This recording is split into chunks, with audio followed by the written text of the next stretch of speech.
कैसे हैं आप सब। आज की हमारी कहानी है बहू की बलि। सीमा की शादी एक साधारण लेकिन संस्कारी परिवार में हुई थी। मायके में वह हमेशा से जिम्मेदार बेटी रही थी, क्योंकि पिता के गुजर जाने के बाद घर की बड़ी संतान वही थी। माँ बीमार रहती थीं और छोटा भाई कॉलेज में पढ़ रहा था। ऐसे में सीमा ने अपनी पढ़ाई पूरी कर घर चलाने में हाथ बंटाया था। शादी की बात आई तो माँ ने सोचा कि अब बेटी की जिम्मेदारी कम हो जाएगी, कोई अच्छा परिवार मिलेगा तो उसका जीवन सुरक्षित हो जाएगा। शादी के बाद सीमा के सपनों और हकीकत के बीच की खाई धीरे धीरे साफ दिखने लगी। ससुराल में कदम रखते ही उसे रिश्तों का बोझ समझ आ गया। सास मंजरी देवी परंपराओं को सबसे ऊपर मानती थीं और हर समय यह जताती रहती थीं कि अब यह घर ही तेरी से ऊपर मानती थीं और हर समय यह जताती रहती थीं कि अब यह घर ही तेरी असली पहचान है। मायका तो पराया हो गया। पति आकाश शांत स्वभाव का था, अपनी माँ के सामने कभी बोल नहीं पाता था। ननद रश्मि अपनी पढ़ाई कर रही थी और अक्सर माँ के साथ मिलकर सीमा को ताने देती रहती थी। शादी के शुरुआती दिनों में ही सीमा ने महसूस किया कि यहाँ प्यार से ज्यादा उसकी परीक्षा ली जाएगी।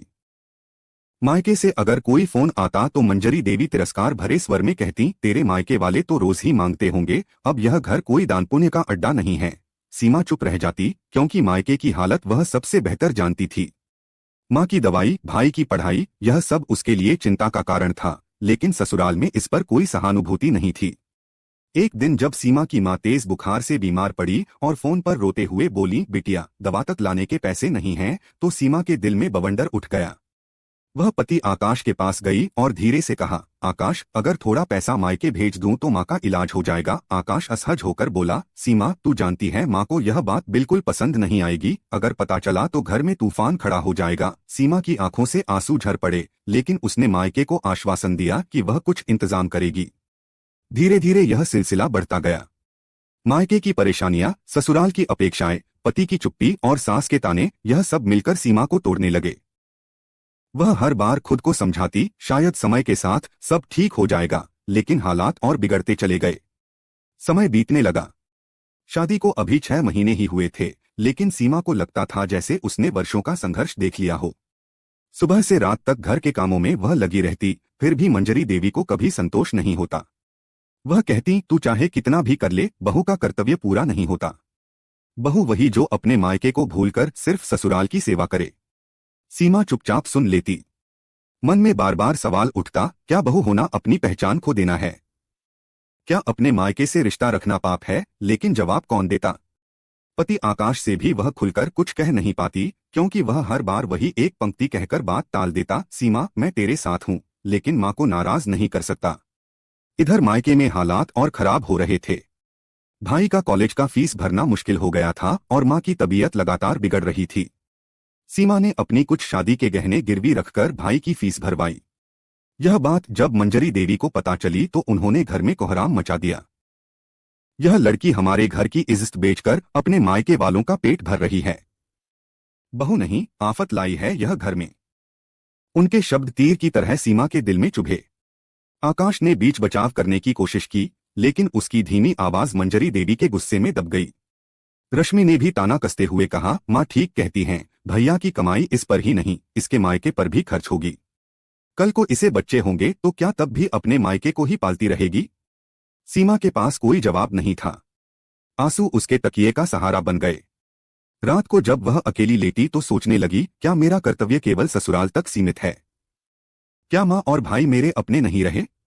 धीरे धीरे उसका मन बुझने लगा। हर खुशी, हर हंसी जैसे उससे छीन ली गई थी।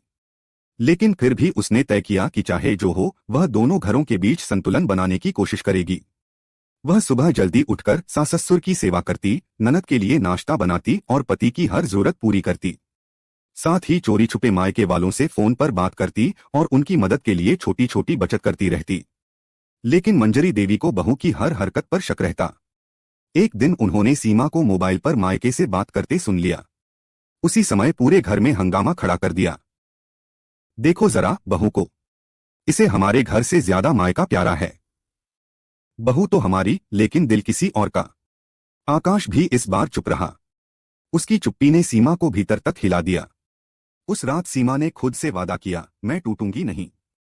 अगर मेरी जिंदगी बलिदान बनकर ही जीनी है तो मैं अपने मायके और ससुराल दोनों के लिए जीऊंगी, लेकिन अपनी आवाज दबाकर नहीं। उसकी आंखों में अब आंसुओं की जगह दृढ़ संकल्प था। कुछ ही हफ्तों बाद सीमा की मां की तबीयत अचानक बिगड़ गई। डॉक्टर ने कहा कि अगर तुरंत ऑपरेशन न हुआ तो हालत गंभीर हो सकती है। मायके से फोन आया तो सीमा का दिल धक धक करने लगा। मां की आवाज में डर और लाचारी साफ झलक रही थी। बिटिया, अगर इस बार तूने हाथ न पकड़ा तो शायद मैं बच न पाऊं। सीमा ने बिना देर किए पति आकाश से बात की। आकाश, मां का ऑपरेशन जरूरी है। 25,000 रुपए चाहिए। हमें मदद करनी ही पड़ेगी। आकाश परेशान हो उठा। सीमा, रकम तो बड़ी है। मां को कैसे समझाऊंगा? वह कभी इजाजत नहीं देंगी। सीमा ने दृढ़ स्वर में कहा।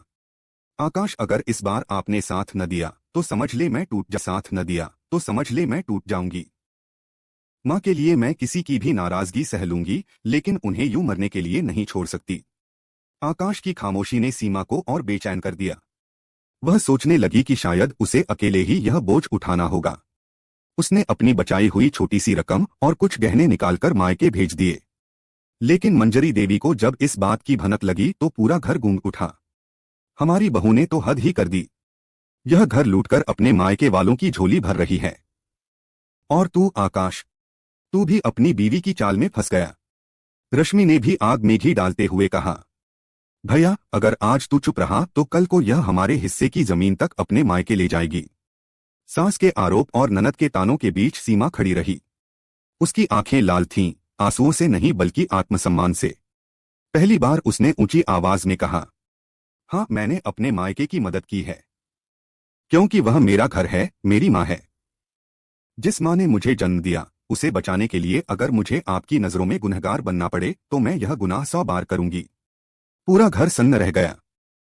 मंजरी देवी की आंखों में गुस्सा था, लेकिन सीमा की आवाज में ऐसी दृढ़ता थी कि सबको चुप होना पड़ा। आकाश पहली बार अपनी पत्नी की मजबूती देखकर स्तब्ध था। वह उसके पास आकर बोला, सीमा, मैं अब और चुप नहीं रह सकता। माँ, चाहे आप इसे गलत समझें, लेकिन मैं भी अपनी पत्नी के साथ हूँ। अगर मेरे ससुराल की मदद करना गलत है तो मैं भी उतना ही गुनहगार हूँ। यह सुनकर मंजरी देवी का चेहरा तमतमा उठा। उन्होंने गुस्से में कहा, अगर तुम दोनों को इतना ही मायका प्यारा है तो यह घर छोड़कर वहीं जाओ। हमारे घर में ऐसे रिश्ते की जगह नहीं जहां बहू ससुराल को बलि चढ़ाकर अपने मायके की पूजा करे।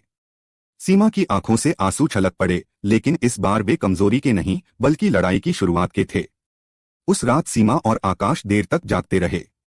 सीमा ने कहा, आकाश, मैं समझौता करते करते थक चुकी हूं। अब या तो हमें ससुराल को समझाना होगा या फिर अपनी राह खुद चुननी होगी। आकाश ने उसका हाथ पकड़कर वादा किया, सीमा, अब तू अकेली नहीं है। इस घर को बदलना होगा, चाहे हमें कितनी भी बलि क्यों न देनी पड़े। अगली सुबह घर का माहौल और भी बोझिल था। मंजरी देवी ने जैसे कसम खा ली थी कि सीमा को चैन से जीने नहीं देंगी। वह हर काम पर ताने कसती, यहां तक कि आकाश के सामने भी कहती, तू तो अपनी बीवी का गुलाम बन गया है। पहले बहू को संभालो, फिर हमें देखना। रश्मि भी मां का साथ देती और जानबूझकर सीमा को नीचा दिखाने वाले काम करती। चाय के कप गिरा देती और कहती, भाभी, तुम ही तो सबकी सेविका हो, साफ करो। अगर खाना जरा नमक से ज्यादा हो जाए तो पूरे घर में डंका पीटती, देखो माँ, मायके की चिंता में इसे अपने घर का होश ही नहीं। सीमा बाहर से शांत रहती, लेकिन भीतर का दर्द धीरे धीरे गुस्से में बदल रहा था। उसे लगता यह घर उसे बहू नहीं बल्कि बलि का बकरा मानता है। इसी बीच मायके से खबर आई कि मां का ऑपरेशन सफल रहा है और अब उनकी हालत सुधर रही है। यह सुनकर सीमा की आंखें भर आईं। वह भगवान का शुक्र अदा करती, पर ससुराल में यह खुशी भी किसी ने उसके साथ साझा नहीं की। उल्टा मंजरी देवी ने ताना मारा, जाने कितने पैसे डुबोकर अब अपनी मां को बचा लाई है। पर याद रख, इस घर में तेरी ये हरकतें ज्यादा दिन नहीं चलेंगी। आकाश ने मां को समझाने की बहुत कोशिश की, लेकिन मंजरी देवी ने साफ कह दिया, या तो यह बहू मायके वालों से नाता तोड़े या फिर हमारे घर से। हमें ऐसी बहू मंजूर नहीं। सीमा ने पहली बार अपनी आंखों में ठान लिया। उसने आकाश से कहा, अगर मां को लगता है कि मायके से नाता तोड़कर ही मैं इस घर में रह सकती हूं तो मैं ऐसे रिश्ते को स्वीकार नहीं कर सकती। मेरे लिए दोनों घर बराबर हैं और मुझे बलि बनने की आदत अब नहीं। रात का सन्नाटा और गहरा हो गया। आकाश दो आग के बीच फंसा था, मां का सम्मान और पत्नी का हक। पर इस बार उसने पत्नी का हाथ कसकर थाम लिया। अगले दिन परिवार की बैठक बुलाई गई। मंजरी देवी ने रिश्तेदारों को भी बुला लिया ताकि सबके सामने सीमा को शर्मिंदा कर सकें। उन्होंने ऊंची आवाज में कहा, हमारी बहू ने हमारे घर का पैसा, गहना सब अपने मायके ले जाकर हमें धोखा दिया है। ऐसी बहू को घर में रखना परिवार की इज्जत पर धब्बा है। सभी रिश्तेदार हैरान थे। सीमा शांत खड़ी रही, फिर धीरे धीरे आगे बढ़कर बोली, हाँ, मैंने मायके की मदद की है, लेकिन यह धोखा नहीं, बेटी का कर्तव्य है। अगर मां को बचाने की कोशिश अपराध है, तो हाँ, मैं अपराधी हूं। लेकिन याद रखिए, बहू का बलिदान केवल ससुराल के लिए ही नहीं होता, वह अपनी जड़ों के लिए भी उतना ही जरूरी है। उसकी बात सुनकर कई रिश्तेदारों ने सहमति में सिर हिलाया। कुछ बुजुर्ग औरतें तो बोलीं, मंजरी बहन, बहू गलत नहीं है। बहू को केवल ससुराल की नहीं, मायके की भी जिम्मेदारी निभाने का हक है। आजकल जमाना बदल गया है। मंजरी देवी को यह और भी नागवार गुजरा। उनका चेहरा लाल पड़ गया, लेकिन सीमा का आत्मविश्वास अब टूटने वाला नहीं था। उसने सबके सामने साफ कहा, अगर इस घर में रहने की शर्त मेरी पहचान और मायके से रिश्ता तोड़ना है, तो मैं यह शर्त मानने को तैयार नहीं। मुझे ऐसी छत नहीं चाहिए जहां मुझे जीने के लिए रोज बलि चढ़नी पड़े। घर का वातावरण जैसे फटने को तैयार था। यह टकराव किसी बड़े निर्णय की ओर इशारा कर रहा था। बैठक खत्म होने के बाद घर में जैसे तूफान आ गया। मंजरी देवी का गुस्सा थमता ही नहीं था। उन्होंने सबके सामने आकाश को ललकारते हुए कहा, अगर तू हमारी इज्जत रखता है तो अभी इस औरत को घर से निकाल दे। हमारे घर में जगह सिर्फ उसी बहू की है जो मायके को भूलकर हमारे लिए जीना जाने। पूरा घर खामोश था। सीमा के दिल की धड़कन तेज थी, पर चेहरे पर एक अजीब सी शांति। उसने मन ही मन तय कर लिया था कि अब वह बलि नहीं बनेगी। आकाश कुछ देर चुप रहा, फिर गहरी सांस लेकर बोला, मां, मैं आपको बहुत मानता हूं, लेकिन पत्नी भी मेरी जिम्मेदारी है। अगर उसके मायके की मदद करना गुनाह है, तो मैं भी उसका गुनहगार हूं। अगर आपको लगता है कि सीमा को घर छोड़ना होगा, तो मैं भी उसके साथ जाऊंगा। यह सुनते ही सब दंग रह गए।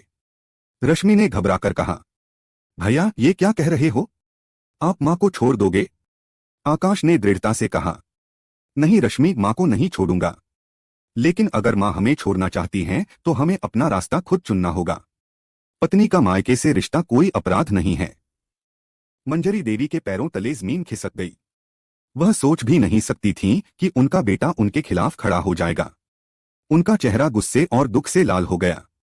सीमा ने शांत स्वर में कहा, मां, मैं आपसे नफरत नहीं करती। आपके चरणों में सिर झुकाकर सेवा करना चाहती थी, लेकिन आपने मुझे सिर्फ बलि समझा। मैंने मायके की मदद की क्योंकि वह मेरा भी परिवार है।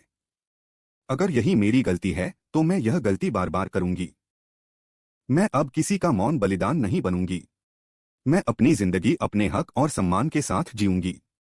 यह कहते हुए सीमा ने अपने आंसू पोंछे और सिर ऊंचा किया।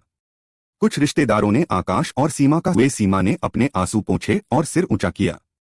कुछ रिश्तेदारों ने आकाश और सीमा का साथ दिया। उन्होंने मंजरी देवी को समझाने की कोशिश की, बहन, जमाना बदल गया है। बहू भी इंसान है, उसके भी अपने रिश्ते हैं। बलि देकर ही रिश्ता निभाना जरूरी नहीं। मंजरी देवी हकबकाकर चुप हो गईं। उनकी आंखों में आंसू थे, गुस्से के, अपमान के और शायद कहीं न कहीं अपने ही सोच पर पछतावे के। उस रात सीमा और आकाश ने घर छोड़ने का सामान बांध लिया, लेकिन दरवाजे पर पहुंचते ही मंजरी देवी की आवाज आई, रुको। दोनों ठिठक गए। मंजरी देवी की आंखों से आंसू बह रहे थे। बहू, तूने आज मुझे आईना दिखा दिया। मैं तुझे बलि समझती रही, लेकिन असली बलिदान तो तेरे सपनों और तेरी इच्छाओं का था।